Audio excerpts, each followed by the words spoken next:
The biting wind of late November 1950 tore across the frozen hellscape of the Chosin Reservoir, stripping away what little warmth remained in Sergeant Major Mac McCready's bones.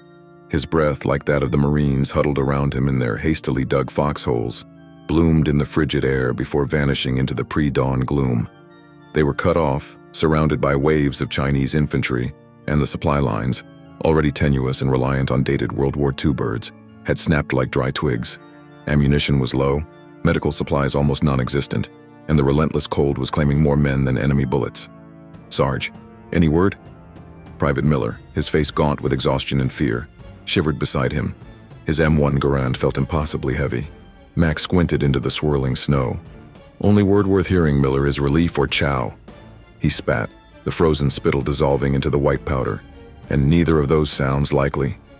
The usual drone of the C-47S or the lumbering C-119S was absent. They were too slow, too vulnerable to the Chinese anti-aircraft fire that had become increasingly accurate. Hope, a precious commodity, was in shorter supply than their dwindling rations. Then, a new sound, alien to this brutal theater, began to hum on the wind. It wasn't the sputtering of a radial engine, nor the strained growl of a propeller straining against the cold. This was a deeper, more resonant thrum, a powerful, almost controlled roar that vibrated through the frozen earth beneath them. Heads lifted from every foxhole, rifles momentarily forgotten. "What in God's name is that?" Corporal Johnson whispered, his eyes wide as saucers, peering into the swirling white. The sound swelled, growing in intensity, and then a massive, unfamiliar silhouette emerged from the swirling snow squall, flying impossibly low. It wasn't the rounded belly of a skytrain.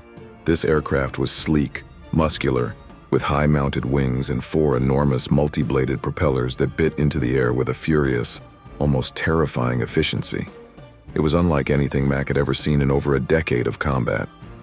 As it screamed overhead, banking sharply, Mac caught a glimpse of markings on its side, a hastily painted USAF insignia, and a discreet, almost whispered L-206 near the tail. Whispers had circulated in the rear echelons about a new general operating requirement, a desperate plea for a modern combat transport, something faster, more powerful, with a rear ramp. This had to be it, a ghost from the future, thrust into their living nightmare. It's opening its rear," Miller cried, pointing. Indeed, the entire rear of the fuselage was hinged, folding upward and outward, revealing a gaping maw. It was a brutal ballet. The aircraft made another pass, slower now, defying common sense at such a low altitude. Then, with a sudden jerk, massive pallets, secured under colossal parachutes, began to tumble out, followed by a torrent of smaller bundles. They weren't just falling. They were being extracted, almost yanked, from the belly of the beast, drifting down with a precision that defied the conditions. "Low-altitude parachute extraction system," a hushed voice from the foxhole next to Mac muttered. "Heard they were prototyping that for this kind of situation." The L-206 made two more passes, each time disgorging vital cargo directly onto their frozen perimeter. Ammunition, stacks of K-rations, crates marked medical supplies, urgent, even insulated containers of hot coffee and emergency blankets. The Chinese, caught completely off guard by the speed and the sheer audacity of the operation, were momentarily stunned into silence. A young lieutenant, shivering but grinning, scrambled over to Mac, clutching a freshly dropped box of M1 clips. "Sarge, did you see that? It's like a damn miracle. No C-47 could have pulled that off, not in this weather, not at that altitude." Mac watched as the L-206, its mission accomplished, roared off into the snowy horizon, its powerful turboprops a fading promise against the returning silence of the battlefield. He remembered the general operating requirement issued just months ago in February of '51, calling for this exact kind of beast. This wasn't just a resupply. It was a desperate, high-stakes field test for the future of military aviation, right here in their living hell. He turned to the lieutenant, a grim satisfaction in his eyes. "No, son," he said, his voice raspy from the cold and the dust. "That wasn't just a miracle. That was a glimpse of what's coming. They're building a new kind of workhorse, a Hercules they're calling it, and it just bought us another damn day."